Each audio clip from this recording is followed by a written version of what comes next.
c'est pas que j'aime pas vomir, personne n'aime vomir. C'est pas que j'aime pas, c'est que j'ai peur. Hey! Aujourd'hui je vous retrouve pour un sujet de vidéo un peu plus compliqué que d'habitude parce que c'est quelque chose qui me touche vraiment. Je sais pas comment je vais tourner cette vidéo, je sais pas dans quel sens les choses vont vraiment se mélanger, mais je vais essayer de faire au mieux pour que ce soit très compréhensible et compris par tout le monde. Avant toute chose, oui j'ai mis un rouge à lèvres bleu, oui! C'est franchement, vu que la vidéo va pas être joyeuse, autant avoir un petit peu de joie sur mes lèvres, hein, voilà. Et voilà. Et au pire, si j'en ai sur les dents, hein, vu que ça a tendance à transférer, et ben on rigolera tous ensemble. Vu que la vidéo est pas drôle, au moins il y aura un sujet drôle, mais dans son bleu. Voilà. Je vais vous parler de mon histoire et de mes crises d'angoisse et de mon hémétophobie, donc la phobie de vomir, pour ceux qui savent pas. Donc j'ai cette phobie depuis longtemps. Je saurais pas vraiment vous dire quand, mais longtemps quand même. Franchement, souffrir d'une phobie en général c'est vraiment pas cool parce que ça entraîne régulièrement des crises d'angoisse, des crises de panique et tout. C'est vraiment pas sympa du tout à vivre. Là vous allez me dire oui mais il n'y a pas des gens qui vomissent tous les jours. Non, je suis d'accord. Mais c'est très compliqué parce qu'en fait dans ma tête, je vais parler pour moi même si je sais que tous les hémétophobes ou presque vont se reconnaître dans ce que je dis. C'est dur parce qu'on a l'impression que dès qu'on va mettre le pied dehors, on va vomir. Ou le mec que tu vas croiser au bout de la rue va vomir en fait. Donc t'as l'impression que sortir de chez toi, c'est une épreuve en fait à chaque fois. Et là tu vas me dire mais comme t'abuses, mais j'abuse pas. C'est vraiment, j'essaye de prendre du recul sur ce que je vis. Parce que j'ai déjà eu des périodes beaucoup plus sombres que là maintenant. On va dire qu'il y a des moments où ça va pas aller du tout. Je vais être vraiment au fond du gouffre. Limite ma phobie dicte ma vie carrément. Et il y a des moments où ça va beaucoup mieux. Comme maintenant, en ce moment là, je vais mieux. Ça a aussi entraîné des TCA, donc des troubles du comportement alimentaire. J'ai eu des périodes où je mangeais plus du tout. En fait, je mangeais pas parce que je me disais que si je mangeais pas, et ben je vomirais pas. Très compliqué, très compliqué. Quand j'étais plus petite, mon oreille ça va pas le faire du tout. Je l'ai fait une fois quand j'étais plus jeune. Suite à une période de gastro en fait, ma mère voulait que je remange, forcément, vu que il faut bien manger au bout d'un moment. Sauf que du coup, blocage. On aurait dit que j'ai fait le signe de Joule. Bref, pas du tout. Blocage complet, je voulais plus manger, je voulais plus me nourrir. Je me disais non, dès que je mange je vomis, donc là au moins je mange plus, je vomis plus. Ça a duré un petit moment, jusqu'à ce que ma mère en fait, elle m'avait fait un ultimatum, elle m'avait dit si tu manges pas, tu retournes à l'hôpital. Parce qu'en fait, vu que j'avais été super malade, j'avais déjà été à l'hôpital et je m'étais fait hospitaliser et tout à cause du fait qu'il y a tout qui ressortait et que fallait peut-être me nourrir par intraveineuse et tout. Et donc elle m'a dit si tu manges pas, t'y retournes et voilà, de toute façon t'as pas le choix. Et elle m'avait assis devant la table, je m'en rappelle, et elle m'avait dit maintenant tu manges, t'as pas le choix. Et genre mais je pleurais, c'était horrible pour moi, je me disais mais je veux pas manger, je veux pas, en plus j'ai mal au ventre. Mais c'est logique, tu manges pas pendant je sais pas combien de jours, t'as mal au ventre, t'as faim en fait. Sauf que quand t'as peur, tu crois que tu vas vomir. Et à ce moment-là tu te dis mais si je mange, je vomis. Alors que non, si tu manges, t'iras mieux, t'as faim, mais ton esprit il veut pas ça. Ton esprit il dit non, succombe pas, mange pas. J'ai mangé, effectivement en fait, au moment où j'ai mangé, ça m'a apaisée parce que j'avais faim. Et j'ai dit mais ouais ça fait trop du bien et ma mère elle était là mais enfin, tu vois. Et bref, ça m'avait fait vachement du bien. Ensuite, donc j'ai toujours cette phobie qui traîne en moi et quand j'allais bosser ou quand j'allais à l'école, déjà à l'école, parlons-en de l'école, quelle horreur, les gens qui se mettent à vomir en cours, non mais, pourquoi moi je peux plus, moi c'était horrible dès qu'il y a quelqu'un qui disait dans la classe je me sens pas bien, moi j'étais là, oh mon Dieu, mais dégage en fait, mais pars de cette classe, mais je sais pas, saute par la fenêtre, fais quelque chose, mais reste pas là. Alors que tout le monde à la limite s'il se mettait à vomir dans la classe, il rigolait genre ah c'est trop marrant, il a vomi hein. Alors que moi j'étais là en train de faire une crise de tétanie quoi. C'était pas drôle du tout. Et déjà ouais l'école ça a été juste insupportable. Ah oui et déjà faut déjà que je vous explique un truc, c'est que je l'avais dit à personne que j'avais la phobie du vomi. Déjà, faut remettre les choses dans le contexte. Et je l'avais dit à personne, genre personne. Tout le monde pensait que juste j'étais bizarre en fait. Mais je voulais pas le dire, j'avais honte. Ça aussi, je sais pas si c'est tous les hémétophobes, mais c'était une honte. Genre vraiment, j'avais l'impression que si je disais que j'étais hémétophobe et que j'avais peur du vomi, bah la honte allait s'abattre sur moi, mais vraiment, et je pouvais pas le dire. Pour moi, c'était un tabou. Ça fait peut-être 1 an et demi, 2 ans que j'en ai parlé vraiment pour de bon. Mais sinon, personne ne savait, je le disais pas. On parlait de toutes les fois où j'ai vomi dans ma vie et où j'ai failli mourir de peur, hein, ça on s'en fout. Mais surtout de cette fois-là, parce qu'en fait ça allait de plus ou moins bien, c'était une période où j'allais bien, une période positive, où je sortais et que voilà, ça allait. Je travaillais et tout. J'étais avec mon ex et en fait on avait une vie entre guillemets normale. Si je peux dire ça comme ça, je sortais, lui il était pas au courant non plus que j'avais la phobie du vomi. Ce jour-là je bossais et je me suis sentie pas bien, d'un coup. Genre la gastro foudroyante, vous voyez laquelle je parle. Pas celle où t'es un peu malade, t'as mal au ventre, tu le sens un truc arriver, tu restes chez toi. Parce que moi en plus dans ma phobie à moi, j'ai peur que les gens me voient ou m'entendent vomir.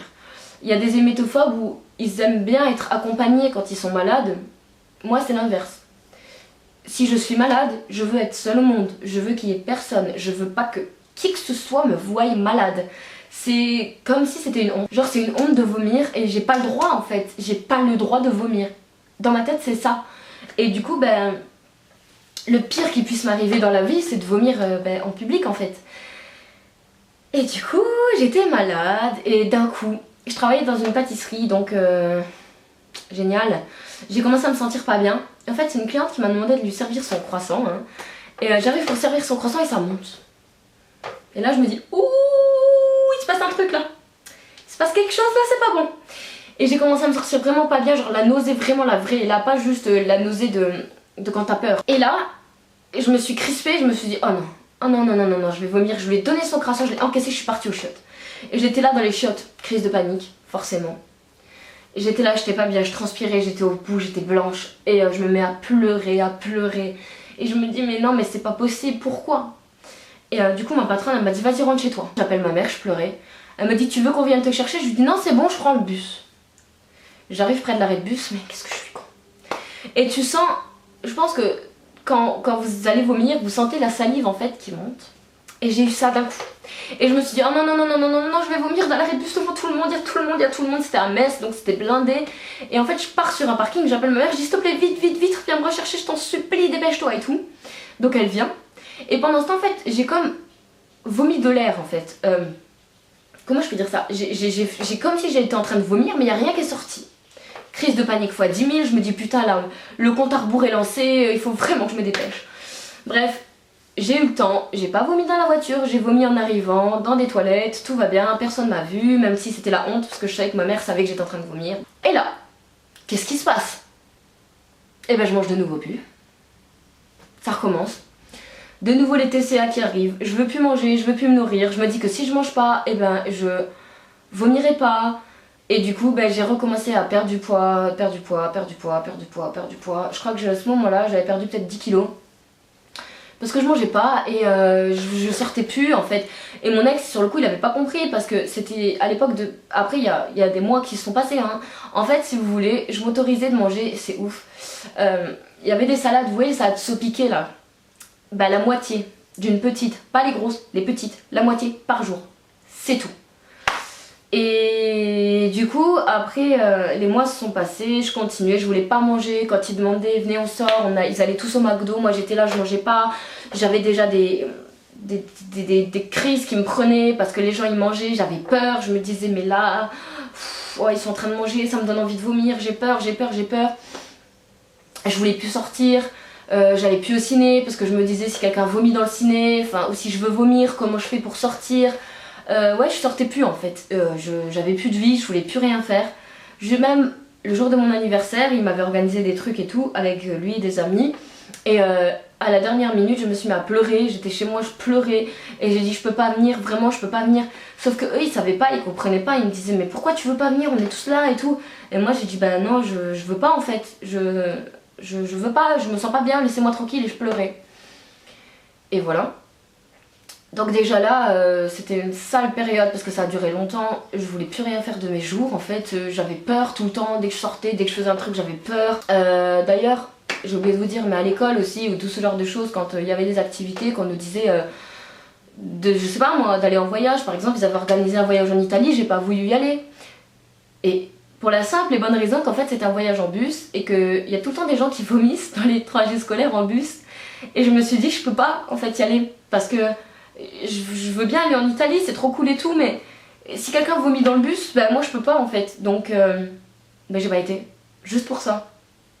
Il y avait pas une autre raison en fait, j'aurais trop aimé y aller moi, à Venise et tout, mais j'aurais trop kiffé en vrai, mais je pouvais pas. Je pouvais pas. Même des fois là avec mon chéri actuel, on parle et tout, il me dit ouais viens on fait ça et tout. Exemple concret. Là, quand on est parti en Égypte, donc il y a 2 ans, on est parti en Égypte et il y avait donc notre hôtel. Et notre hôtel était entouré par de l'eau. Et pour aller vers la ville, fallait y aller en bateau. Mais bateau. C'était genre un tout petit bateau à moteur, vous savez les tout petits bateaux là. Et il y en avait pour allez, 3 minutes en bateau. Vraiment, j'exagère pas. C'était genre en fait c'était comme un canal à traverser, c'était rien. Et j'ai pas pu. Il a essayé de me raisonner par tous les moyens. Il me disait mais Sandra, mais tu vas pas vomir sur un bateau qui dure 5 secondes. Et personne ne va vomir, arrête. Et moi j'étais là, je peux pas, je te jure, je peux pas. Je pétais les plombs en fait. Je devenais non. Genre je me crispais. Et à des moments je me disais vas-y tu sais quoi, c'est bon, j'y vais. Et en fait non, je me défilais à la dernière seconde, je disais non je peux pas, je te jure, je peux pas y aller. J'avais peur en fait que c'était un bateau et que souvent dans les films les gens ils sont malades en bateau. Et ben du coup j'ai pas voulu y aller. Impossible de me faire monter sur ce bateau, j'avais peur que des gens vomissent. Et le mec du bateau il me disait allez venez et tout, moi je suis là non et tout. J'ai pas pu. Et ça me fait chier parce que je sais que c'est débile. En fait, même là, je vous le raconte, c'est débile. Je sais même pas si je publierai cette vidéo en vrai parce que plus je le dis, plus je me rends compte que c'est con. Et que ouais, c'est débile et je me pourris la vie pour rien parce que au pire, même là en y réfléchissant, je me dis au pire, j'aurais vomi sur ce bateau. Mais et alors? En vrai, et alors, ça fait quoi? Mais sur l'instant présent, c'est... Mon cerveau il réfléchit pas comme ça, il veut pas, il a peur et il me dit non. Et en plus, quand tu commences à stresser, t'as mal au ventre et t'as envie de vomir. Alors qu'en vrai, tu vas bien, tu vas pas vomir, t'es pas malade. Mais vu que tu stresses à l'idée de l'être, eh ben tu te sens malade. Et c'est ça qui pourrit la vie au quotidien parce que quoi que tu fasses, tu penses à est-ce que je vais être malade? Non, ok. Là t'as commencé à penser à être malade, donc tu commences à avoir mal au ventre. Et ça fait chier. Je vous jure que ça fait chier. Je peux pas sortir à des endroits où les gens boivent parce que si quelqu'un commence à dire je me sens pas bien, moi je pars en courant. Je peux pas aider mon homme quand il était malade. Je vous avais raconté dans une de mes vidéos, je suis partie en haut, j'étais en PLS, je tremblais dans une crise de fou et tout. Ça me pourrit la vie en fait. Mais le pire c'est l'hiver pendant les périodes de gastro. Moi je passe ma vie sur le réseau Sentinelle qui s'actualise tous les mercredis à midi. Vous voyez, la meuf elle sait, et les hémétophobes savent, ne me mentez pas, je sais que vous êtes au courant de quand Réseau Sentinelle actualise ses fichiers. C'est horrible parce que tu veux savoir, est-ce que dans ma région il y a de la gastro, est-ce que je dois vivre, moi je suis là avec mes antibactériens toutes les 3 secondes, je mange pas après les gens, je veux pas calculer les gens, je m'approche pas des gens. Même quand je sors quelque part au resto ou quoi, j'ai toujours besoin de voir les toilettes en fait. Genre que je sache où ils sont. En cas de besoin, je pourrais aller aux toilettes et ne pas vomir devant tout le monde. C'est débile, mais c'est dans ma tête, j'ai pas le choix. Et quand j'ai un rendez-vous et que je suis dans une pièce en train de, je sais pas, d'un entretien avec quelqu'un et qu'il n'y a pas de toilette autour de moi, mais je suis pas bien, je me dis mais comment je fais si là j'ai envie de vomir, je lui vomis sur les pieds? Non, je vous jure c'est chiant parce que là je le dis en rigolant mais en vrai j'ai honte et c'est pour ça que j'ai toujours eu honte de le dire à tout le monde et je l'ai dit il y a pas longtemps. Et en fait ce qui est relou là-dedans c'est qu'on est incompris parce que ça nous pourrit la vie, mais vraiment. Et pourtant, tout le monde ne comprend pas. Genre des fois quand je dis non, vas-y, moi j'ai la phobie de vomir, dégage si t'as envie de vomir ou quoi, monte pas du vomi, monte pas tes trucs là, ils sont là. Ah bon? La phobie de vomir? C'est bon. Moi aussi j'aime pas vomir.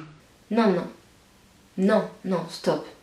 Cette phrase, stop. Je ne peux plus l'entendre en fait. C'est pas que j'aime pas vomir, personne n'aime vomir. C'est pas que j'aime pas, c'est que j'ai peur. Et ça il faut vraiment faire la nuance parce que nous ça nous énerve parce qu'on nous dit j'aime pas non plus. Mais non mais j'aime pas, mais c'est pas que j'aime pas, c'est que j'ai peur. Comme quand quelqu'un nous dit ben moi aussi si je vois quelqu'un vomir ça me fait vomir hein. Mais non, moi ça me fait pas vomir. À la nuance de toi, c'est que toi tu vas voir quelqu'un vomir, ça va te dégoûter, tu vas peut-être vomir par-dessus. Alors que moi, j'ai tellement peur de ça que je ne peux pas vomir par-dessus. C'est bloqué, ça ne peut pas sortir en fait. C'est peur, j'ai peur, je pars, je m'en vais, mais j'aurai pas cette sensation que je vais te vomir par-dessus, loin de là. C'est juste, je fais une crise de tétanie, je suis au bout de ma vie, j'en peux plus, j'ai envie de mourir, j'ai l'impression que le monde s'abat sur moi, que c'est la fin en fait. Mais je suis pas dégoûtée pour te vomir dessus, pas du tout. Et c'est ça que les gens comprennent pas, parce que même nous, on sait pas comment guérir ça. J'ai passé mes journées à regarder des forums, à essayer de comprendre comment guérir de ça, et en vrai il n'y a pas de méthode. On a déjà essayé de me dire bah Vomis, tu verras, ça ira mieux après. mais n'importe quoi, à chaque fois que j'ai des crises où je vomis, je mange plus et je retourne dans un trouble du comportement alimentaire qui peuvent durer des mois. Donc non mais surtout pas, le but c'est pas que je vomis, c'est que et je me ruine la santé. On m'a dit aussi dès que tu sauras de quoi ça vient, tu iras mieux. Mais c'est faux. C'est faux.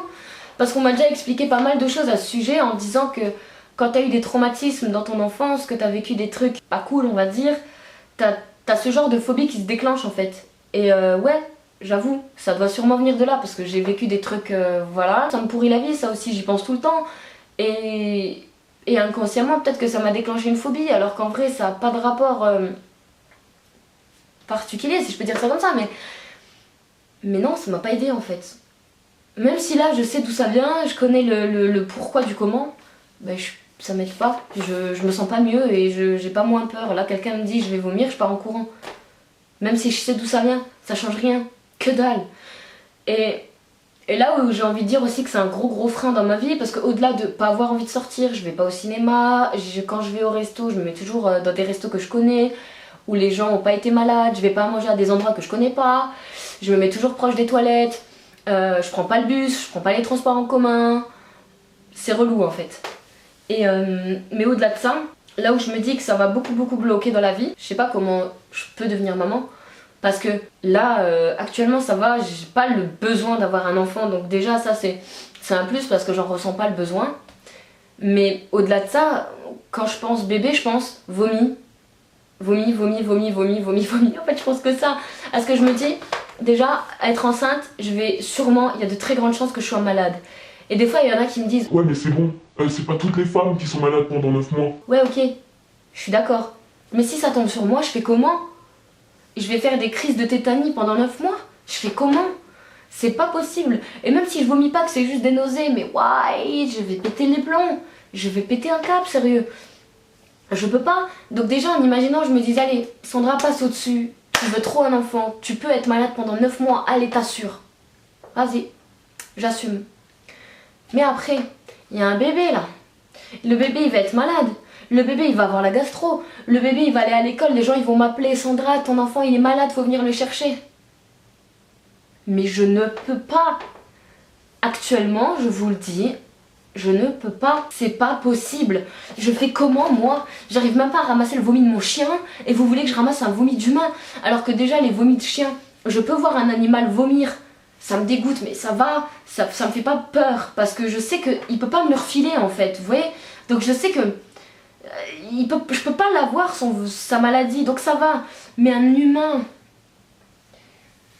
même si c'est mon enfant, que je l'aime de tout mon cœur, je ne peux pas l'aider. Là c'était mon homme, je l'aime à en crever, je ne pouvais pas l'aider, j'étais énervée, j'étais méchante, je devenais vraiment une meuf méchante. Quand les gens ils sont malades à côté de moi, je suis tout sauf bienveillante en fait. Et je deviens un truc entre la crise de tétanie et le démon. Je deviens agressive de fou, je pourrais te taper parce que tu vomis. C'est grave, ça me fait péter un câble en fait. Et donc mon homme a été malade, j'ai rien pu faire, j'étais trop méchante et moi je me suis mis en haut, je pleurais et tout, j'ai rien pu faire, j'étais vraiment une merde. Donc comment je peux concevoir de m'occuper d'un bébé quand il va être malade?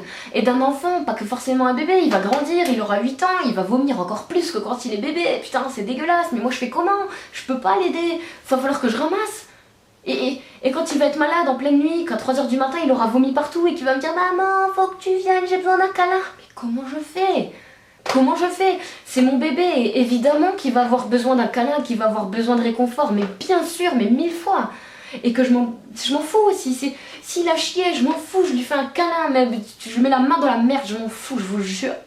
Mais s'il a vomi, je ne peux pas, c'est au-dessus de mes forces. Comment je vais pouvoir essayer de lui faire un câlin et de le réconforter si moi-même je suis en train de faire une crise de panique? On est d'accord que ça va pas ensemble. Donc faut que je trouve un moyen, faut que...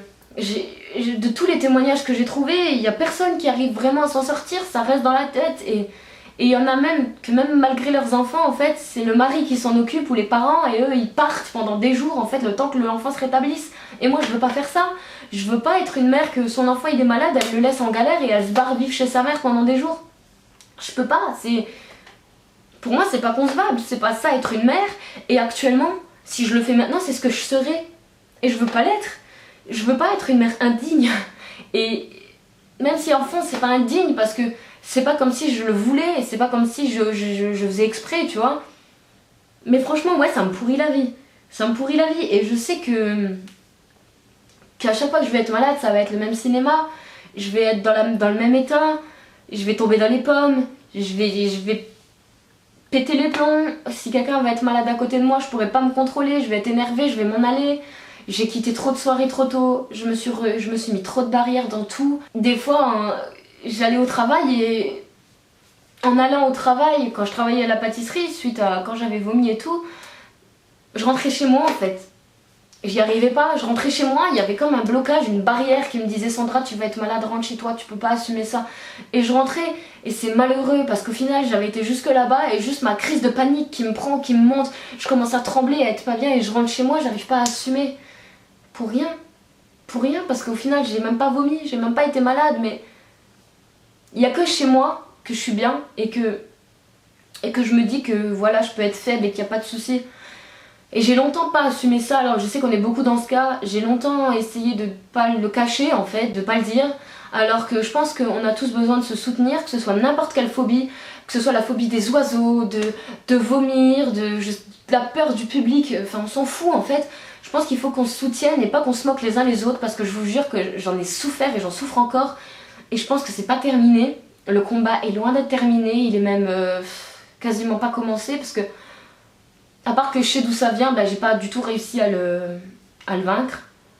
Donc voilà, franchement, tous les jours, il n'y a pas une journée où je pense pas à est-ce que je vais vomir ou est-ce que quelqu'un va vomir. Et là, vous dites c'est fou, mais je vous jure que c'est vrai, il n'y a pas une journée où j'y pense pas. Alors que ma journée se passe bien, on rigole et tout, mais il y a un moment donné où je vais me dire vomi. Et c'est chiant, ça me pourrit la vie, ça me pourrit la tête. Autre chose que je fais tout le temps et qui me dit que ça me fait péter les plombs en fait, c'est que je peux pas sortir sans avoir un petit sachet en fait vide dans mon sac.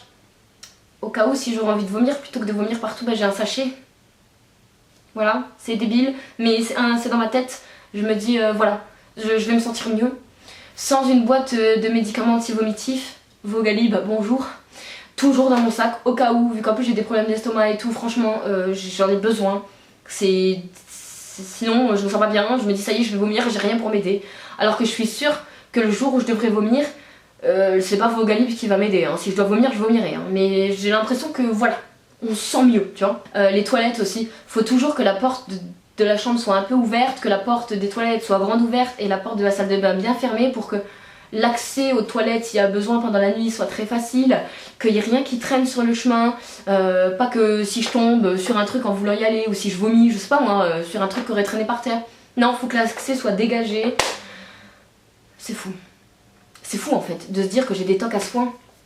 Et encore, c'est pas le pire, j'ai eu des tocs encore plus pires quand j'étais jeune. Que, vous savez les carreaux en fait, là, les carreaux quand on marche sur les pavés, bah, j'avais l'impression que si je marchais sur un carreau, en fait, sur la ligne d'un carreau, bah, j'allais vomir en fait. Ou alors fallait que je me craque le doigt là, bah, fallait que je me craque la même chose de l'autre côté. J'avais des tocs carrément. Et je me disais que si je le faisais pas, j'allais vomir. Ça, j'ai réussi à le vaincre, et merci parce que ça faisait péter les plombs. Mais ça a toujours tourné autour de ça, vous voyez, dans mon esprit, je suis pas sereine en fait. Mais voilà. Donc je fais cette vidéo pour tous ceux que ça peut intéresser, donc hémétophobe ou pas, ou n'importe quelle phobie d'ailleurs, ou sans phobie, que vous voulez juste savoir que ça peut représenter d'avoir ce genre de phobie. Franchement là, j'essaye de garder le sourire et tout parce que en ce moment je suis pas en pleine crise donc ça va. Mais je vous jure que si je l'aurais fait à un moment donné où je suis dans une crise, mais vous m'auriez pas reconnue en fait. Je suis dans un état, c'est juste horrible, j'arrive pas à aligner 2 mots, je pleure, j'arrive pas à vivre. Et ça me fait péter les plombs d'être comme ça. Mais si jamais, vous qui regardez cette vidéo, vous avez vécu ça et vous vous êtes guéri, pourquoi pas? Franchement, je veux bien vos témoignages.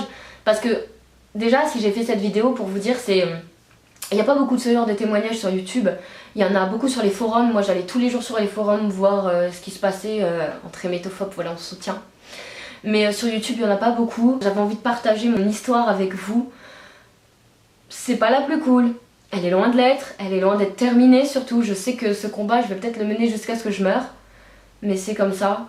Et voilà. Et si jamais je peux réconforter certaines personnes qui en souffrent et qui ont peur, franchement, n'hésitez pas à le dire. Déjà, dites-le. Vous vous sentirez libéré d'un poids, le fait de l'avoir avoué. Parce que moi, le fait de ne pas le dire, j'avais l'impression d'être de plus en plus renfermée sur moi-même, de vraiment plus du tout sortir parce que personne ne me comprenait. Maintenant, les gens me comprennent quand je leur dis non, tu sais, il y a des gens qui vont vomir, voilà, on essaye de faire autre chose. Alors que les gens me prenaient juste pour un extraterrestre quand je le disais pas. Donc dites-le, il n'y a aucune honte. Franchement, c'est pas drôle, je sais ce que c'est pas drôle, donc franchement, assumez-vous. Et là j'aurais encore des milliards de choses à vous dire sur ce sujet, mais je vais arrêter là pour pas que cette vidéo dure trop longtemps. Et parce que j'ai plus de batterie aussi, ça clignote là pour me dire que ça va couper. Parlez-en à quelqu'un de très proche, votre mère, votre père, votre frère, je sais pas, votre ami, votre meilleur ami, n'importe qui, parlez-en si vous en avez besoin. Et restez pas comme ça en fait. Et voilà. Donc moi sur ce je vous fais des bisous. En espérant que ça a pu aider des gens et voilà. Et si vous voulez, je pourrais faire une foire aux questions là-dessus ou quoi, ou si vous avez vraiment des questions sur ça, où on peut en discuter dans les commentaires, même si c'est pas l'hémétophobie, si c'est n'importe quelle phobie, allez-y, on peut en parler dans les commentaires, il n'y a aucun souci. Et voilà. Bah, je vous dis salut, à bientôt.